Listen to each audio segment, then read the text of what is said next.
por ejemplo, que Estados Unidos el PBI va a caer un 8%, la Unión Europea un 10%, Brasil 9,5%. Sin embargo, incluso en este contexto siempre hay oportunidades y amenazas. Vemos que, por ejemplo, los países del sudeste de Asia van a estar cayendo, pero en una cuantía mucho menor, e incluso China va a crecer un 1%, si bien venía creciendo casi a un 6, un 7%, que siguen en sendero, digamos, que siguen en terreno positivo, es algo muy bueno y a tener en cuenta. Otra de los organismos que ha hecho previsiones es la OCDE, donde yo creo que lo que es importante destacar en este sentido es que la pandemia va a ir impactando de diferente manera de acuerdo a la composición sectorial de cada una de esas economías, y esto es algo importante porque también dentro de cada sector vamos a ver comportamientos diferentes. Dicho esto, me paso ya nuevamente para el lado del comercio exterior. Por ejemplo, en el segundo trimestre de este año, que es los meses de abril, mayo y junio, que son meses que fuertemente la pandemia ha pegado muy fuerte a nivel, tanto a nivel doméstico como a nivel mundial, vemos el comportamiento de los precios. Por ejemplo, los productos primarios disminuyó tan solo un 1,5%. Ese aumento de cantidades, yo les diría, hay que tomarlo con pinzas, porque en realidad el año pasado fracasó la campaña por la sequía, entonces es un problema de base de comparación. Pero cuando vamos a las manufacturas de origen agropecuario, las MOA, los precios cayeron un 1%, las cantidades un 5%, que si bien eso no es algo que sea tan propicio, sin embargo, cuando lo comparamos contra las manufacturas de origen industrial, tenemos caída de precios en torno al 6% y caída de cantidades en torno al 50%, y en el sector combustible y energía, caídas de precios del 56%, y ese aumento de cantidades también hay que tomarlo con pinzas, porque en realidad es menor uso interno de gas y de petróleo que se esté exportando y una baja base de comparación del año pasado. Si esto también lo tenemos en cuenta respecto a quiénes son los principales socios comerciales de Argentina y los tipos de producto que nosotros le exportamos, en este primer semestre de 2020, vemos que los países de América, Brasil, Estados Unidos y Chile, que nosotros le vendemos en alguna proporción bienes de capital, algunos bienes con tecnología, bienes intermedios, están todos en terreno negativo, mientras que los países de China y el sudeste de Asia, que le vendemos materias primas y agroalimentos, todos están en terreno positivo. Por lo tanto, si bien estamos en un contexto de pandemia, vemos que estos países, que son los que mejor están transcurriendo la crisis por el coronavirus, y a la vez son grandes socios comerciales nuestros, y a la vez se están reactivando económicamente, ahí hay un segmento de oportunidad, sobre todo en la parte de agroalimentos. Entonces, bueno, dicho esto, le doy paso a Ricardo para que entremos puertas adentro de una empresa para ver cómo encarar ese desafío exportador. Bueno, en esta parte lo que vamos a tratar de contestar son 3 preguntas que nos planteamos, que surgen normalmente a una empresa que no exportó o que exportó de manera esporádica sin una metodología. ¿Qué sucede a una pyme cuando quiere y se decide exportar? ¿Cuáles son los principales desafíos y cuáles son las mejores prácticas? La siguiente, Ramiro. Entonces, vamos a tratar de aterrizar de alguna manera, contestando estas preguntas, aquellas mejores prácticas, cuáles son los errores que no hay que cometer. En cuanto a los errores, normalmente las empresas cometen los errores que están identificados en este checklist. Sin embargo, desde nuestra experiencia hay 3 errores que se repiten y que tienen mayor impacto en las empresas que lo hicieron, que cometieron el error y que finalmente no pudieron exportar. El primero, o los 2 primeros pintados de rojo, son aquello que hace a no conocer cuestiones elementales del mercado objetivo y el mercado de destino.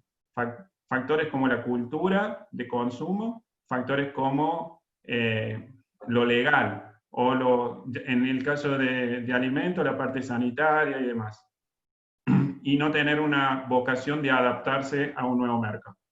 El otro gran factor hace más a la estrategia, lo que son pintados de azul, y que la empresa generalmente exportó sin tener una estrategia para exportación y una estrategia alineada con la estrategia de desarrollo que tiene esa empresa, sino que lo hizo de manera improlija, no alineada, sin demasiada complementariedad con el resto de acciones que hace la empresa. Y el tercero tiene que ver con cómo armó ese equipo, a quién delegó la responsabilidad de llevar adelante ese proyecto, cómo se rodeó y cómo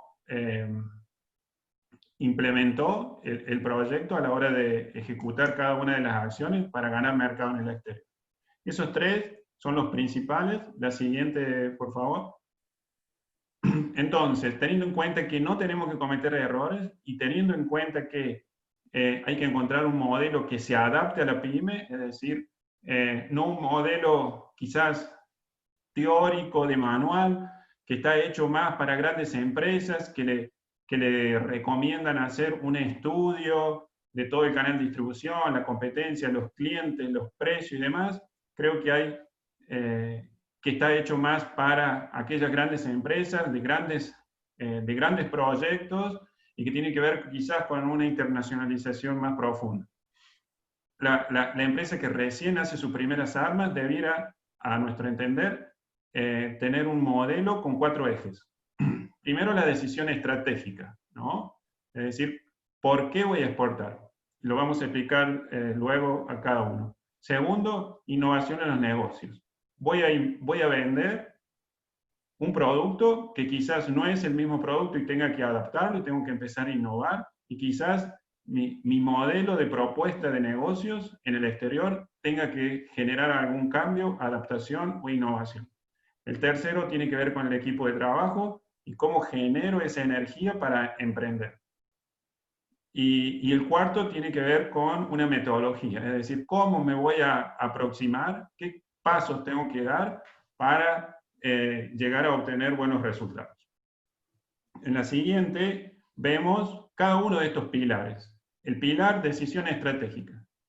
Muchas empresas quieren exportar, pero no lo hacen con una estrategia definida, sino lo hacen a través de razones reactivas que le llamamos, ¿no?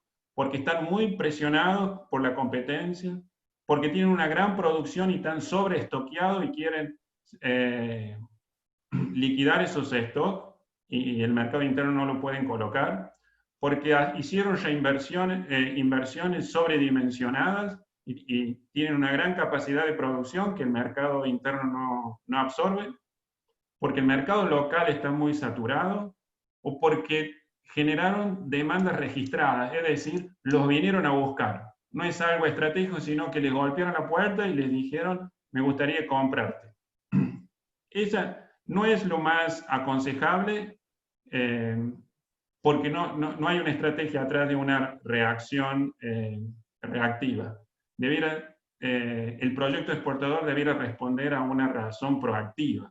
Tiene que ver con qué quiere la empresa en su desarrollo. Ampliar los mercados, quiere diversificar riesgo, mejorar su imagen, tener mayor competitividad, porque es salir a jugar con el resto del mundo, obtener ventajas de utilidades por precio o por tipo de cambio, la venta contratemporada en el caso de un producto estacional, el alargamiento del ciclo de vida. Hay productos que a veces entran en una pendiente y empiezan a declinar y puedo colocar el mismo producto en otros mercados que todavía están en crecimiento, o porque tengo mayor tecnología o escala o otro beneficio.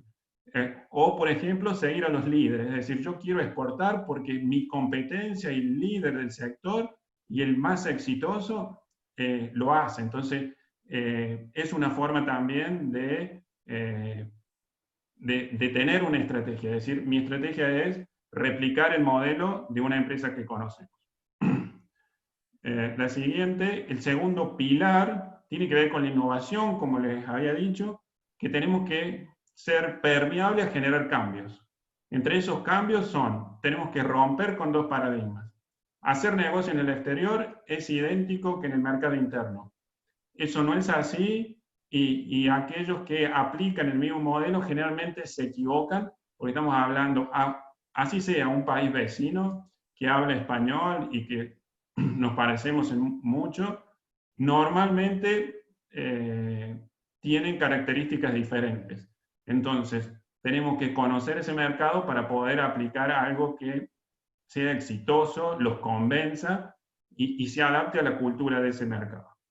Y el otro paradigma tiene que ver con que las pymes no pueden exportar.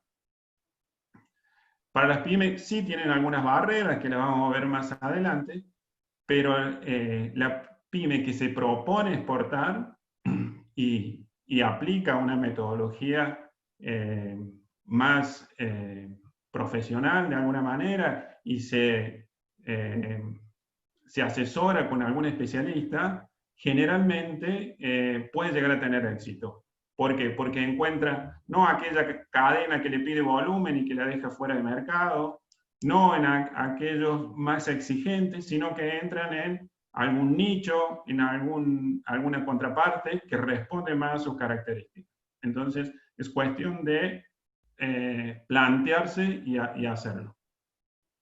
El tercer pilar tiene que ver con la energía del equipo, y acá un poco me gusta, ¿qué entendemos? ¿Por qué definimos que la energía es un factor fundamental? Ahí hay dos imágenes, a la izquierda alguien que parece tener energía positiva y energía para emprender, y abajo hay alguien que, con otra actitud. Imagínense ustedes que entran a un local y en uno los atiende una persona, la de la izquierda o la de la derecha. Muchas veces los proyectos tienen éxito por el vendedor, por el que lleva adelante el proyecto, porque le permite romper con algunas dificultades, barreras que se le van presentando. Una persona con energía generalmente se vuelve líder, lo quieren más, tienen más amigos, venden más. Entonces, es fundamental que el proyecto exportador esté conformado y el que lo lleve adelante por alguien con buena energía. ¿Ustedes qué imaginan ahí? No sé si alguno quiere opinar algo, pero es decir, ¿cómo se lograría o qué interpretan ustedes por energía puesta en un proyecto exportador? Si hay alguien que quiera hacer algún comentario, sería bueno para saber un poco si se entiende el concepto, y si no, pasar al siguiente filming. No, a ver, yo ahí, si puedo tomar un poco, me gusta esto del concepto de la energía porque, bueno, desde mi formación de ingeniero uno relaciona la energía, por ejemplo, con aquello necesario para, como definición, ¿no? Aumentar un X cantidad de temperatura, un kilogramo de agua, o el esfuerzo requerido para elevar una X cantidad de altura, un peso determinado, ¿no? Entonces, es ese gap. Y me parece interesante el planteo porque muchas veces las pymes están en un estadio y requieren de esa energía extra que estás planteando vos, Ricardo, para poder alcanzar el mercado exterior. O sea, no sale de la nada, sino que sale justamente de algo que muchas veces inclusive requiere de una buena planificación de la administración de esa energía para ser eficiente, sobre todo en estos tiempos en donde hay tantos recursos escasos para gestionar. No sé si va por ahí la consigna. Perfecto, perfecto, porque ahí, en la próxima filmina, ahí vemos una de las palabras que utilizaste, el esfuerzo para lograr algo. Si ustedes, para hacer todos los días lo mismo en sus vidas personales o adentro de una empresa, es lo mismo. Para vender en el mismo lugar, el mismo producto, a la misma región y a los mismos clientes, la empresa se pone en su lugar de confort y lo hace automáticamente. No le demanda demasiada energía, le demanda uno de energía, ¿no? Ahora, si igual a nosotros, para hacer todos los días lo mismo, ir a trabajar al mismo lugar, ¿no? Nos demandaría uno de energía. Ahora, si nosotros nos planteamos que además de trabajar voy a empezar una nueva carrera, significa que tengo que hacer algo nuevo, y eso me va a demandar un nivel más de energía, ¿no? La empresa igual también, si quiere abrir una nueva zona de venta, un nuevo proyecto, lanzar un nuevo producto al mercado, ya le demanda otro nivel de energía. Y el tercero, y el que demanda más energía, es generar cambios. Recuerden ustedes que una pyme posiblemente llegue a la madurez como empresa, 20, 15, 20 años, una empresa ya madura, instalada, consolidada, y recién ahí se plantea exportar.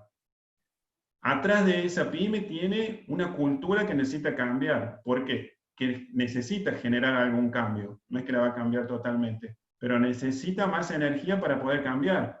Como cuando nosotros, que ya tenemos determinada edad, queremos cambiar los hábitos, cómo nos relacionamos con las personas, cómo nos alimentamos y demás, nos demanda mucha energía lograr cambiar una cultura que ya traemos. A la empresa pyme le sucede lo mismo. Va a necesitar energía para darle un cambio a su producto, darle un cambio a la forma de hacer negocio, innovar y desarrollar un producto. Entonces, ese equipo tiene que estar conformado con gente con energía o dotarlo de energía para que lleve adelante y para que se enfrente a aquellas barreras o dificultades que le van a surgir. La siguiente.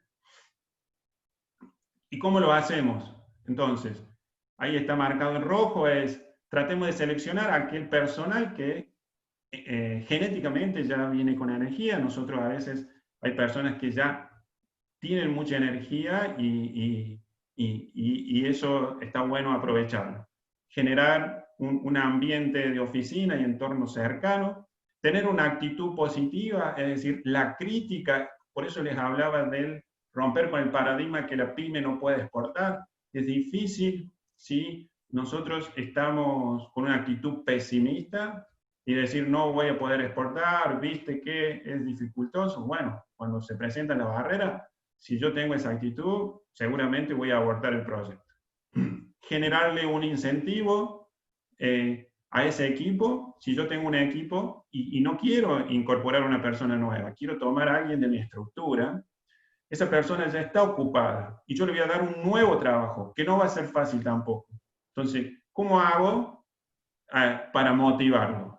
Hay que buscar un premio, un incentivo, algo que a él también lo motive a generar una mayor energía.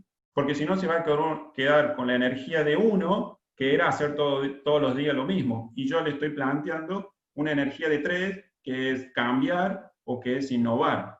Entonces, hay que también colaborar o definirle algún incentivo también a quien sea parte del equipo.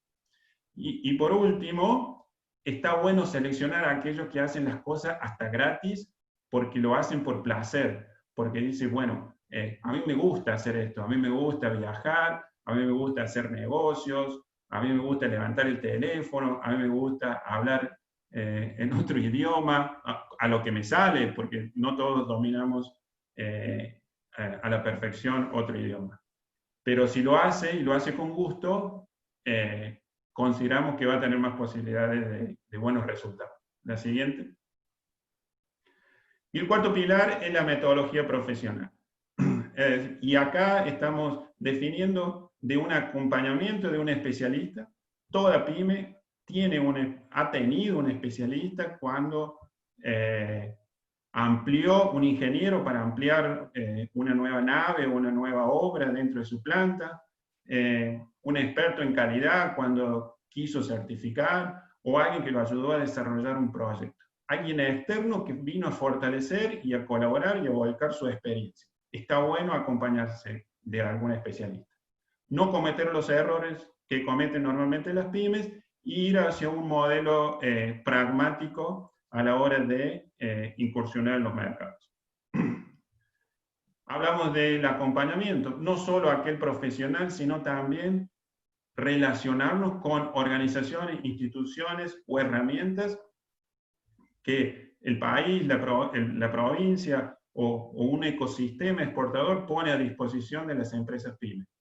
Está bueno porque me genera posibilidades de consulta, posibilidades de encontrar financiamiento, posibilidades de encontrar contrapartes, posibilidades de incorporar a una persona por un régimen de pasantía o algunos elementos técnicos a través de algún despachante. La siguiente.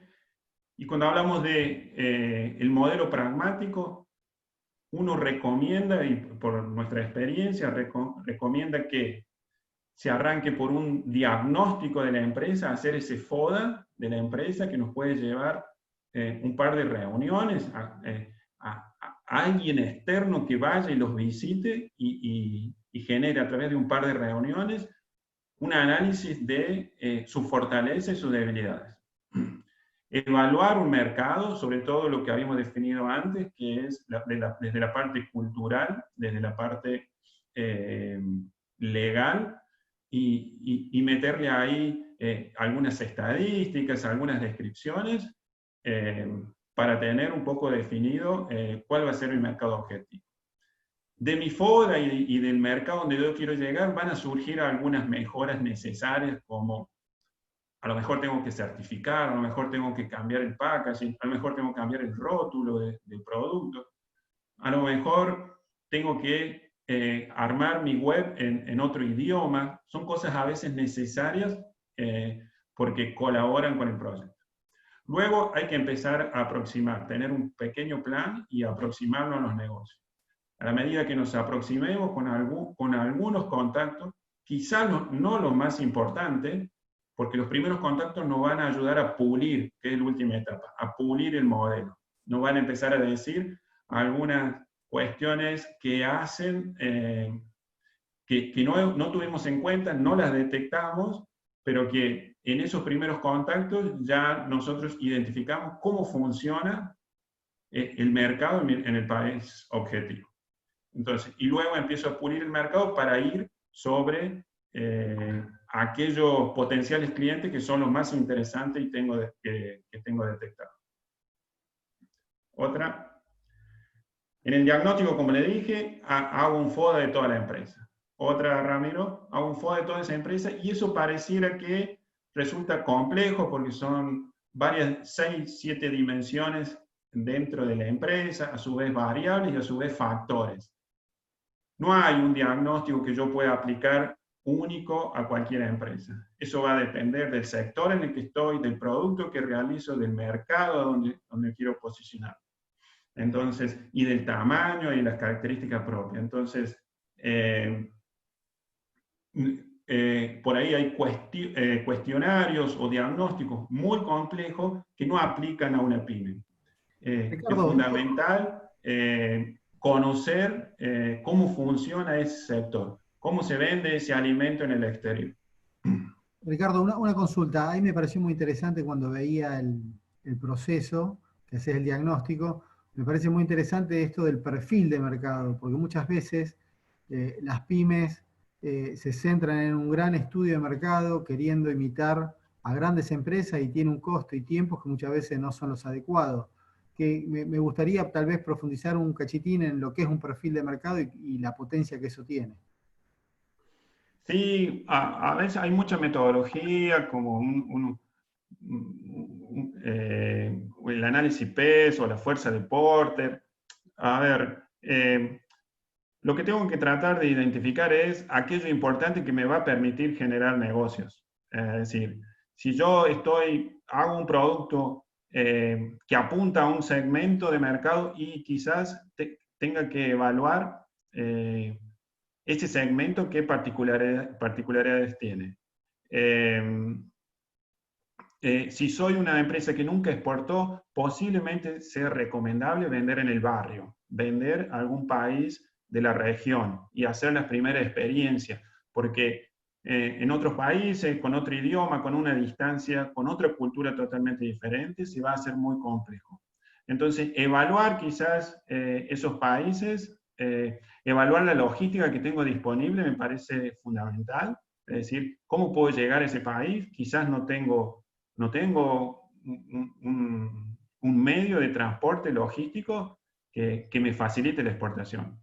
Sabemos que nosotros a veces tenemos falta de conectividad o falta de algunos servicios, entonces esas cosas creo que son fundamentales, y saber contra quién compito, ¿no? Es decir, a la hora de ese importador que está en otro país, ¿a quién considera entre los posibles proveedores o abastecedores? A una empresa argentina, pero también voy a competir con alguien que le está ofreciendo los mismos productos de Estados Unidos o de Europa. Entonces, hay cuestiones que impactan y hay que tratar de identificar y ser precisos en cuáles son esas cuestiones que me van a dar cierta viabilidad al proyecto. Es decir, acá puedo. El precio, creo que el precio, y eso está en las estadísticas de importación, saber a cuánto está comprando y armar mi propio precio, a ver si puedo llegar a ese precio. Eso creo que son lo más central. Buenísimo, gracias. En la siguiente, Ramiro, y un poco también creo que es importante analizar mi producto en relación a la competencia. Acá les dejo un checklist, es decir, ¿cómo es mi producto en relación a la competencia? ¿Cómo estoy en la calidad? ¿Tengo más o menos calidad que la competencia? ¿Mi producto es más fácil de usar o tengo una economía de uso en la aplicación? Es decir, yo hago un jabón en polvo que rinde 30 lavados, rinde 50 lavados. Tengo economía de uso ahí. La amplitud de la línea, es decir, muchas veces, ustedes imaginen la profundidad de la línea, ustedes imaginen del otro lado un supermercado, una cadena de supermercado, y yo le ofrezco un solo producto. Y a veces el supermercado no es tan fácil de teniendo tantos productos dentro de su punto de venta, tener un proveedor para cada uno. Entonces, si yo tengo complementariedad, si yo tengo una amplitud de líneas, si yo cubro la necesidad de ese cadena de supermercado, más oportunidades voy a tener de negocio. Por eso después, en alguna parte vamos a hablar de la asociatividad. Y ahí está otra lista, que son qué garantía doy, qué financiación, si mi producto necesita postventa, asesoramiento, funcionalidad, la imagen de marca, si yo ya tengo alguna marca reconocida, o qué imagen proyecto en relación a la competencia. Quizás hay competencias que son muy conocidas y bueno, yo estoy en inferioridad porque ellos son conocidos y yo me tengo que hacer conocer. Y ahí no va a ser parte de mi fortaleza. La siguiente. En esta parte les quiero cerrar todas estas recomendaciones en la última, que es posicionarse en el lugar del importador. Imagínense ustedes que están en Perú o están en Europa y quieren comprar y dice, y una empresa argentina les ofrece venderle el producto que ustedes andan buscando. Yo creo que tendrían algunos miedos o algunos riesgos en comprarle a una empresa argentina que no conocen.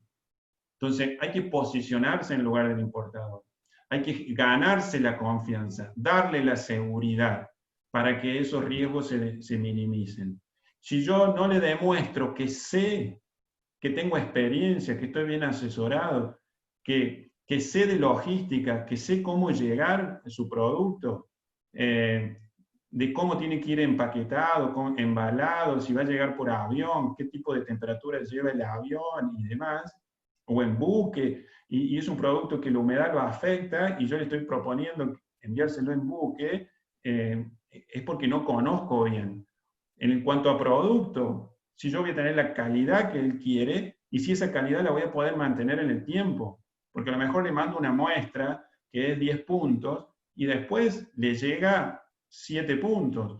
Entonces, si yo le garantizo que la calidad adentro de mi empresa, cuando compro materias primas, cuando en cada proceso, con capacitaciones al personal, con manuales, con inspecciones en todo el proceso, si yo no le garantizo que el producto siempre va a salir igual, más desconfianza va a tener. Igual en volumen, igual en la continuidad de entrega. Si yo le digo que ahora estoy sobreestoqueado, bueno, no creo que tenga. Los argentinos tenemos mala fama afuera porque entramos y salimos en el comercio exterior y nuestro cliente queda a la deriva porque de repente le dijimos, no nos conviene, o me conviene vender acá adentro, y el cliente que había hecho un esfuerzo por colocar ese producto, que ya tenía organizada su proceso de abastecimiento, lo dejamos así porque no nos cierra el negocio. Entonces, si nosotros le decimos que somos una empresa que quiere exportar, que tiene estrategia, que está pensada para exportar, vamos a empezar a generar mayor confiabilidad. Imagínense si le hablamos, llegamos a una reunión y le hablamos porque en Argentina la inflación no es como en su país, en nuestro país, la inflación no sabemos qué precios son, los precios ahora son uno y mañana son otro. Eso es más desconfianza, porque la estabilidad política, porque nuestro presidente o presidenta es de tal forma, eso genera mucha desconfianza. Entonces, pensemos, y la última, los clientes. Los clientes de ese cliente. Es decir, el que compra, le está comprando a alguien. Ya tiene alguien que le provee. ¿Por qué me va a elegir a mí? Va a tener miedo de cambiar. ¿Y qué pasa si yo no le cumplo?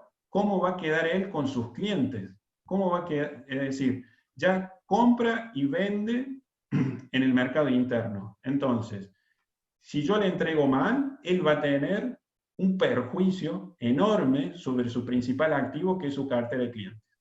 Porque le va a cambiar de proveedor, y no para mejor, para peor. Entonces, todos esos miedos y esas inseguridades y esos riesgos del importador, es bueno tenerlo para aportarlos en mi web, mi elemento de comunicación, mi presentación de la empresa, en las reuniones, ¿sí? En cada momento generar esa confianza.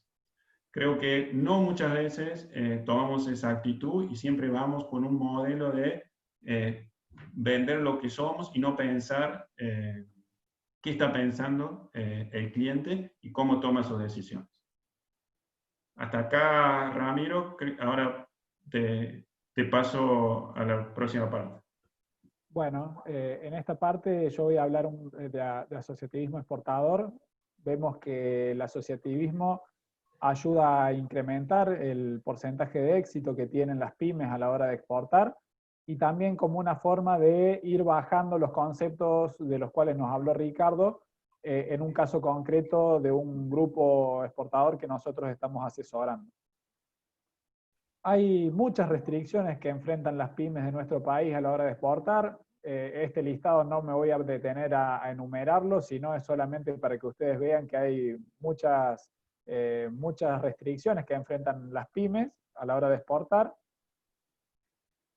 Cuando hablamos de las agrupaciones exportadoras, en nuestro país se distinguen tres tipos. 8% se agrupan como asociaciones civiles, un 8% como consorcio de cooperación, que es lo que se suele escuchar como consorcio de exportación, pero la mayoría son grupos de exportadores que no tienen entidad jurídica. Es decir, no hizo falta hacer un gran desarrollo jurídico para tomar forma, sino que se juntaron empresarios que tenían una visión similar y una idea de hacer negocios en cierta línea, y en base a eso decidieron aunar fuerzas para este desafío exportador. Hay una serie de estrategias que son exitosas o que ayudan a tener éxito a una pyme, que son estrategias que se hacen puertas adentro. Unas tienen que ver con lo tecnológico productivo y otras en la parte de gestión y comercialización. En lo que es tecnológico productivo, una muy importante es el aseguramiento de la calidad y la cuestión de la trazabilidad y la inocuidad.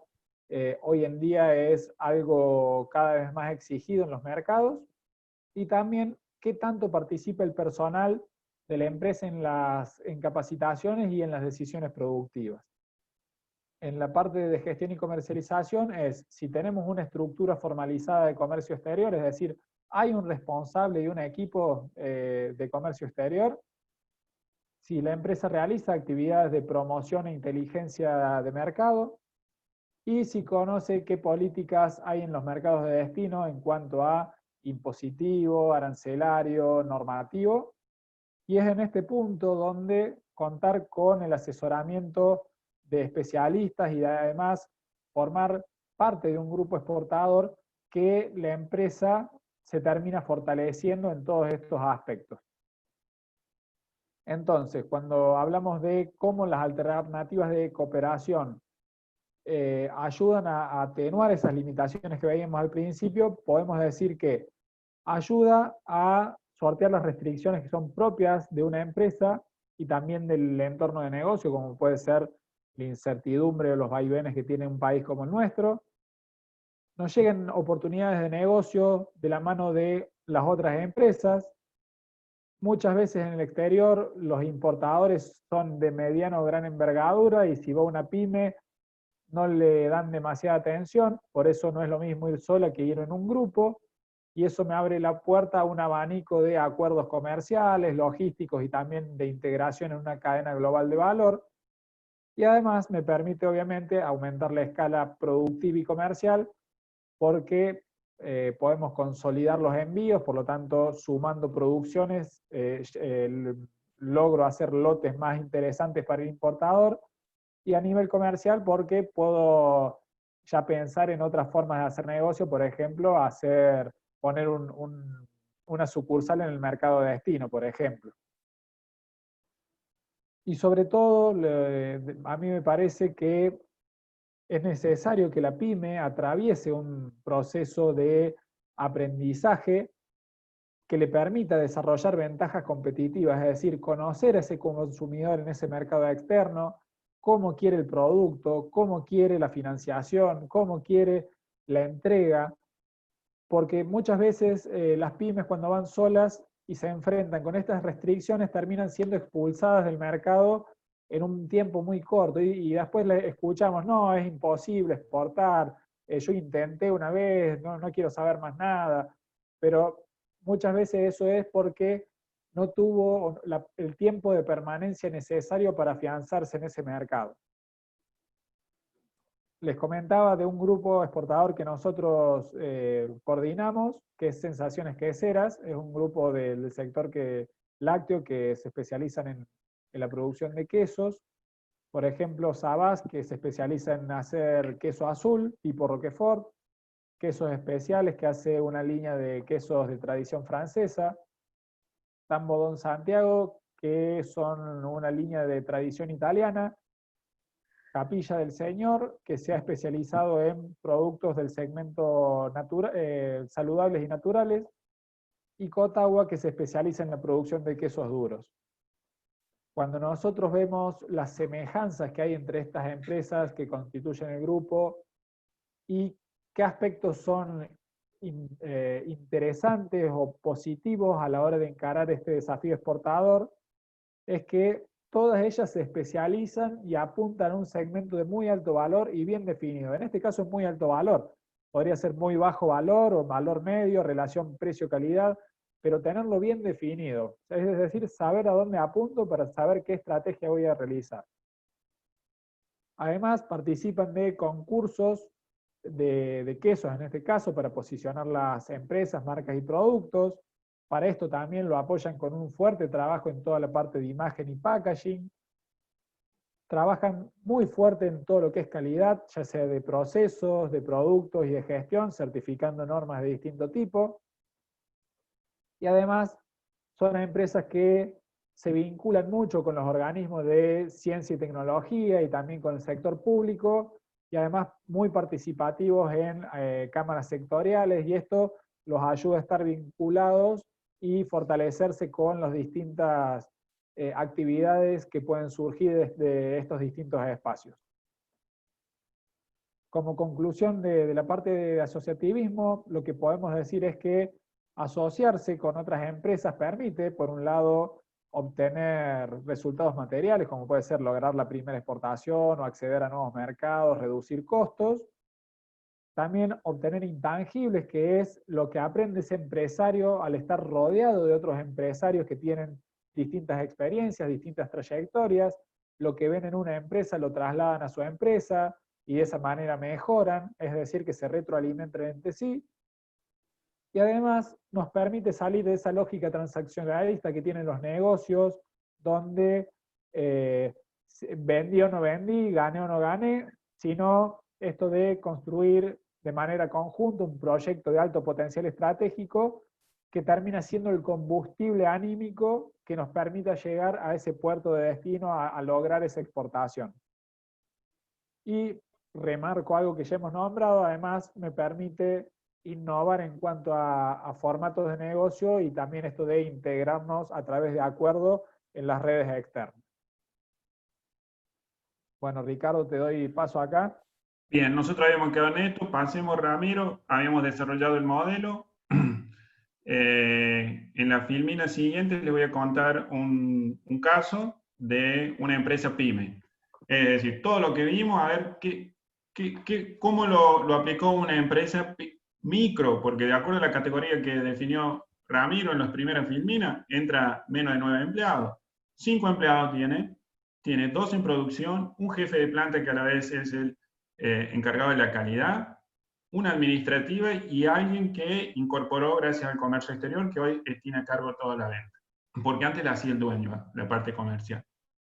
En un poco más de 2 años de vida, pero sí, esta fábrica, Macarona, se dedica a producir pastas en base a legumbres, 100%.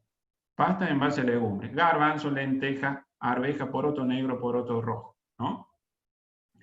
Se le hizo un diagnóstico, debíamos ver qué fortaleza encontramos, y su fortaleza estaba en el producto, un producto sano, un producto sin TAC, alto en proteína, digamos, y la calidad también, ¿no?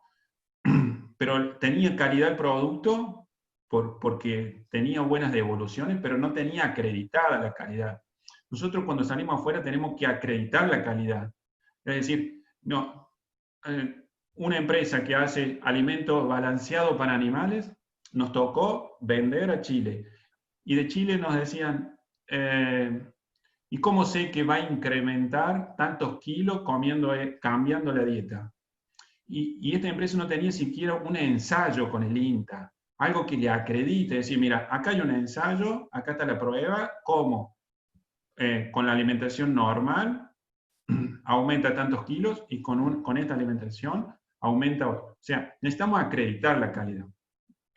Había un producto, pero no teníamos para certificar que el producto era bueno. Hicimos un diagnóstico, incorporamos un pasante, ahí a los poquitos meses, hoy el representante, el responsable de la parte comercial. Mejoramos las herramientas de comunicación, metimos redes, mejoramos la web, fichas técnicas, company profile, es decir, empezamos a tener, porque cuando hacemos negocio remoto, ¿qué le adjunto en el mail? No le puedo mandar un producto, le tengo que mandar mi ficha técnica del producto, mi presentación y demás. Había que certificar, bueno, ¿cómo hacemos que sea un alimento de la calidad que decimos que es? El proceso de calidad nos iba a llevar tiempo, porque necesitamos certificar un proceso, teníamos que incorporar manuales y otras cosas que lleva algún tiempo, cierto tiempo. Lo más fácil era certificar kosher, entonces era un alimento sano y la certificación kosher está bien vista en el mundo. Entonces, ¿qué hicimos? Certificamos kosher, primera parte. Hoy, después de ya haber exportado, inició certificación HACCP. Había que hacer misiones comerciales, había que vender en el barrio, había que vender a los países vecinos. Había que dar el primer paso, la empresa nunca exportaba. Entonces, en Latinoamérica es muy bueno verse las caras, todavía, hay que ver ahora los efectos del COVID, pero todavía cliente y proveedor quieren darse la mano, conocerse y demás, porque somos latinos. Entonces, se organizaron misiones comerciales con agenda, tanto a Paraguay como a Chile. Al regreso de cada uno de estos viajes, había cerrado uno en Paraguay y uno en Chile. Ya tenía su representante. O sea, y con uno hace falta, porque son países pequeños que no da para tener más de un representante, porque si no, no vamos a llenar ese cliente no me va a completar el camión. Yo le tengo que dar la exclusividad para esos países. En Brasil puede ser diferente. Y fíjense envases, o sea, ya había cerrado negocio, y fíjense el envase de la imagen de arriba y el de abajo, no son los mismos. En uno de los viajes ya había cerrado negocio, y el envase de arriba es una bolsa de polietileno con una cartulina que va abrochada con una abrochadora.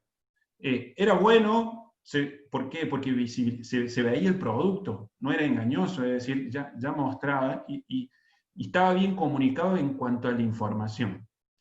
Pero bueno, de esos viajes dijo, yo necesito ganar más competitividad, ya cerré un negocio, se entusiasmó el dueño, adquirió más tecnología y hoy tiene un packaging todo automatizado, todo preimpreso, con mayor calidad.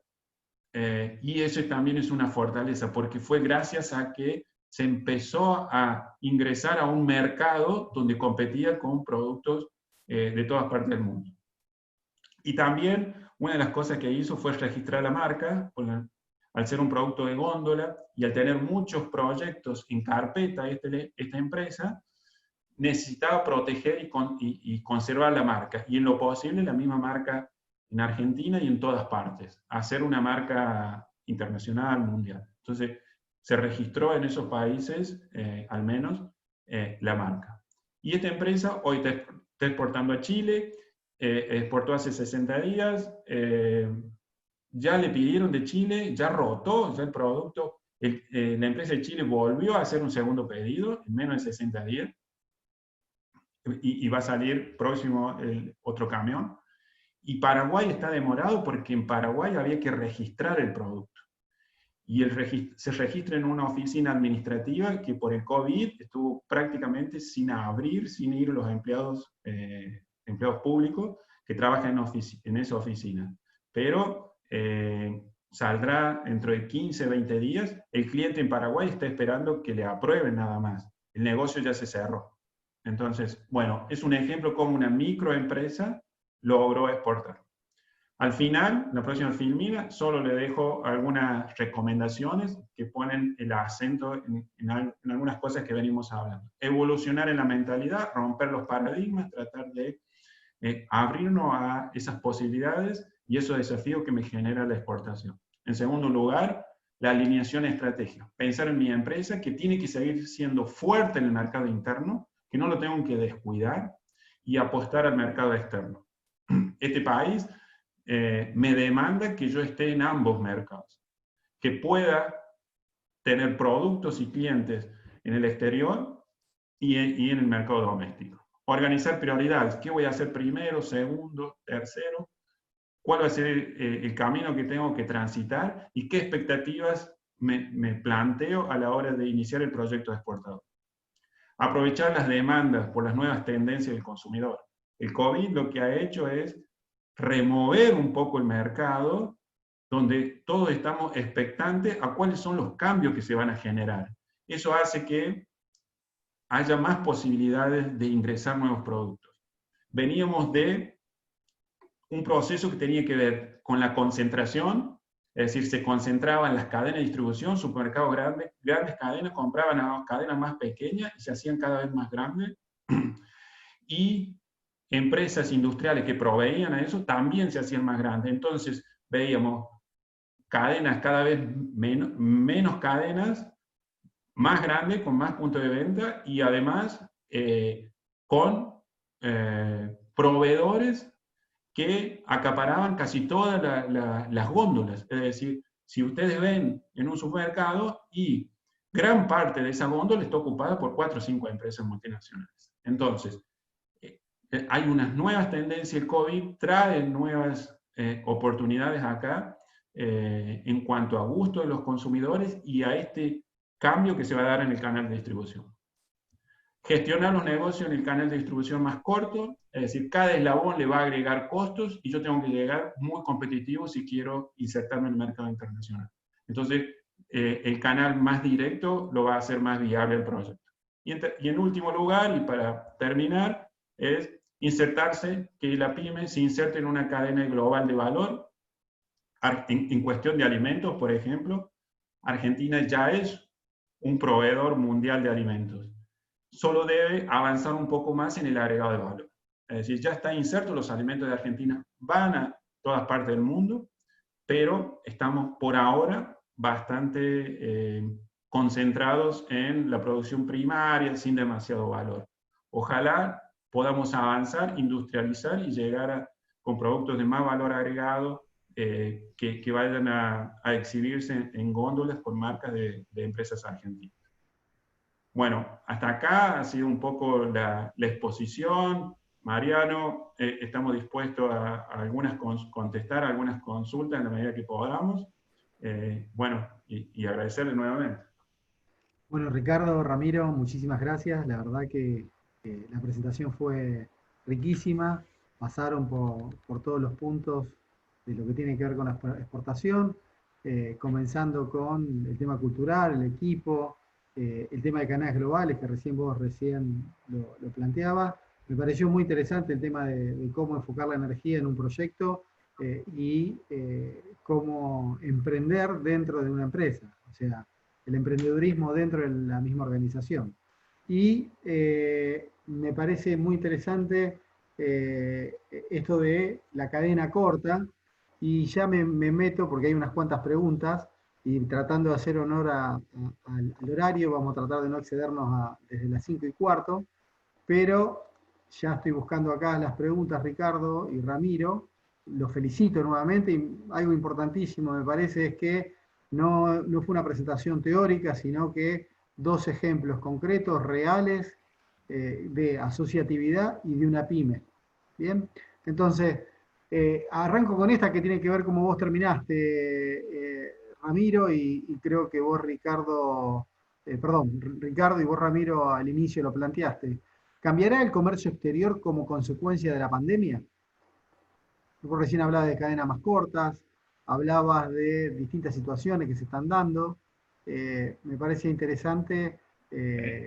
Yo lo que veo, Mariano, voy a dar mi mirada, es que va a cambiar mucho en servicios. Es decir, pensemos que todo lo que nosotros hacemos y por lo cual nos movemos de nuestros hogares, va a cambiar. Nosotros nos movemos para educarnos, nos movemos para ir al gimnasio, nos movemos para ir a trabajar, nos movemos para servicios como gastronomía, o nos movemos para disfrutar de algo cultural. Todo eso en servicio va a cambiar. Vamos a poder disfrutar de la cultura a través de streaming, pantallas, vamos a poder educarnos a distancia, vamos a poder hacer gimnasia en nuestros hogares.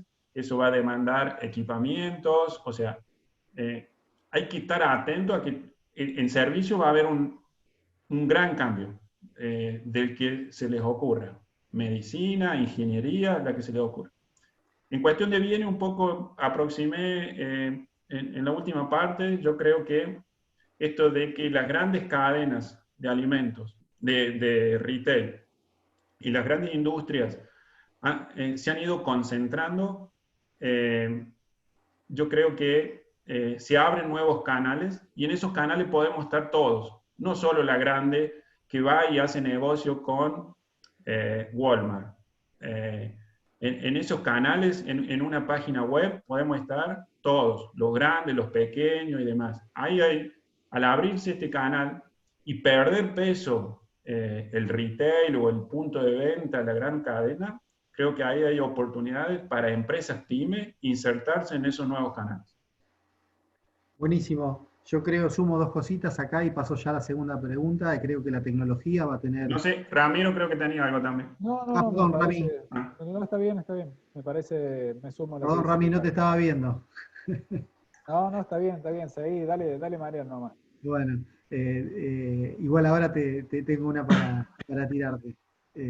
No, creo que es importante el tema del rol de la tecnología, que es fundamental, y un dato que estaba leyendo la semana pasada en un estudio, eBay, el 60% de las ventas en el Reino Unido son de pymes, con lo cual pymes en el sector alimenticio, por supuesto, con todo lo que tenga que ver con inocuidad, certificación y todo lo que ustedes muy bien detallaron, ¿sí?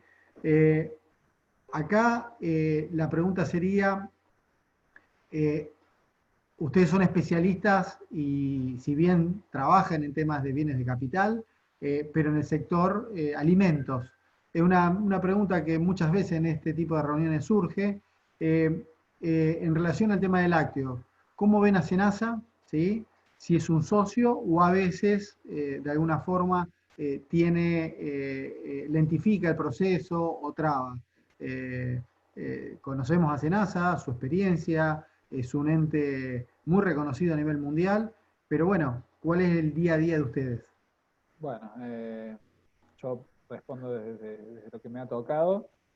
Coincido, Mariano, con lo que vos decís. Es un ente reconocido a nivel mundial y los procesos que tiene y la forma de auditar es muy prolija. Cuando yo creo que también requiere de un seguimiento por parte de la empresa y el empresario y su equipo de calidad, tiene que estar una relación muy fluida y ida y vuelta y de, digamos, tratar de ir bien al día con lo que va planteando Senasa, pero luego nos encontramos con algunas disposiciones que terminan siendo muy burocráticas y que terminan generando algunas demoras innecesarias, pero también eso se produce cuando desde parte de la empresa no se le esté encima, ¿sí? O sea, hay que estar encima y de esa manera se le saca jugo al nivel de profesionales que hay en Senasa y este grado de reconocimiento que tiene a nivel internacional. Perfecto, Ronnie. Ahí, Muchas gracias. Mariano, Ricardo, si quieres agregar algo. a mí me parece que Senasa, no sé si ustedes comparten, está muy concentrado en Buenos Aires. Entonces, si bien está en todo el territorio, el grado de conocimiento en lo que es comercio exterior, a medida que se va descentralizando, esos funcionarios no están lo suficientemente capacitados. Yo creo que hay que tratar de tender alguna línea directa con las oficinas de Senasa que están en Buenos Aires, que son las que nos responden de manera acertada a las preguntas que tiene la empresa. Bien, perfecto. Dios está en todos lados, ¿no? Pero atiende en Buenos Aires, viejo dicho. Más uno que viene del interior. Y acá tengo dos preguntas, pero sí me parece importante resaltar, Senasa tiene un rol a nivel internacional, un reconocimiento en los mercados y es una garantía para cualquier producto. Eso no está en discusión.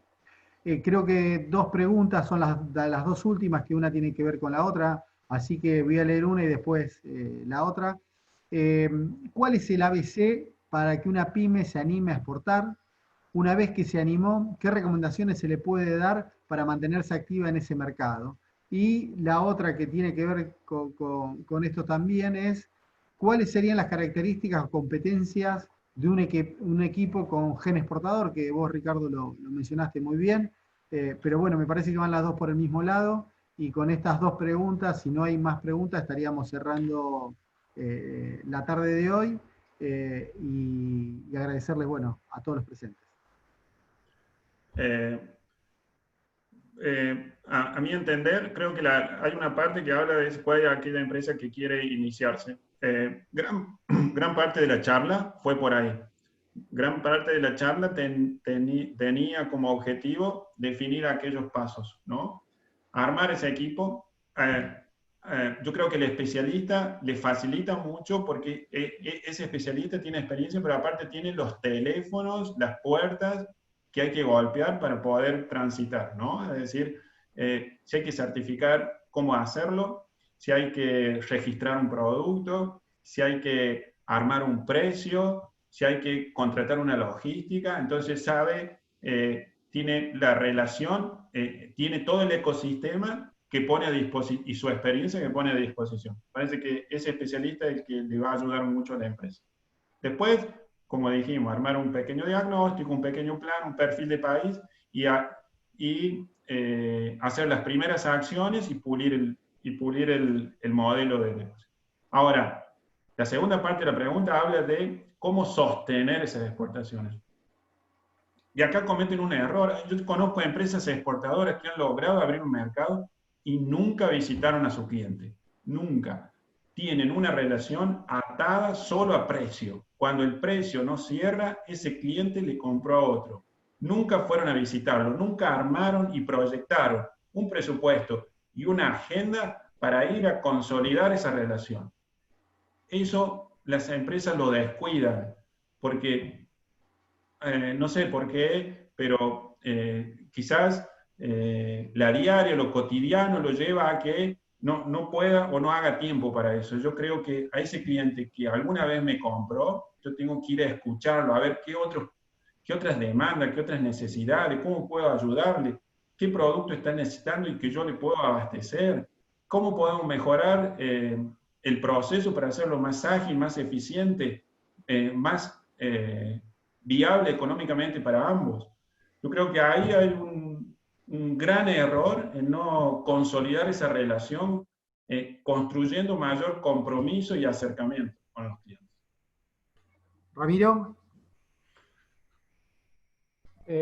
Bueno, yo, ya que Ricardo se enfocó más sobre todo en la primera, yo me enfoco un poco más en la segunda, en esa persona, en la cuestión de la energía y ese gen para la persona que esté en la parte de comercio exterior.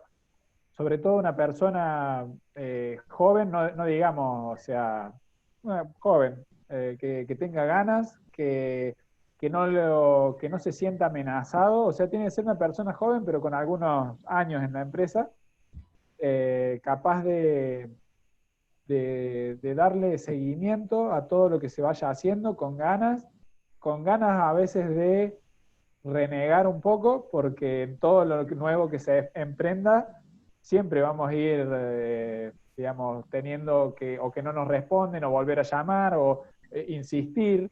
Entonces, alguien que no se desmotive rápidamente, sino que esté dispuesto a llevar, que tenga mucho combustible para transitar ese proceso. Bien, bueno, ya siendo las 5:13, vamos a dar por terminado. Solamente quiero agregar algo. Me parece que hay una nueva oportunidad. Creo que los consumidores tienen la posibilidad de elegir y cada vez tienen más peso, y con la tecnología ahí va a haber una apertura y una oportunidad para aquellas empresas que se dedican a emprender. Me quedo muy contento con la presentación que han llevado adelante. Esto de trabajar con especialistas me parece algo fundamental, porque uno gana tiempo y el tiempo hoy son recursos. Así que a todos los presentes les quiero agradecer por haber participado en nombre de ATSE. Esperarlos para una próxima invitación. Les vamos a estar enviando la presentación y también una encuesta para ver cómo mejoramos, y aquellos que les interese esta temática, quieran profundizar, se contactan tanto con nosotros, con Ricardo o con Ramiro, y podemos profundizar un trabajo más mano a mano. Así que bueno, muchísimas gracias a todos y nos vemos en una próxima reunión. Gracias. Gracias. Muchas gracias, felicitaciones. Chao, chao.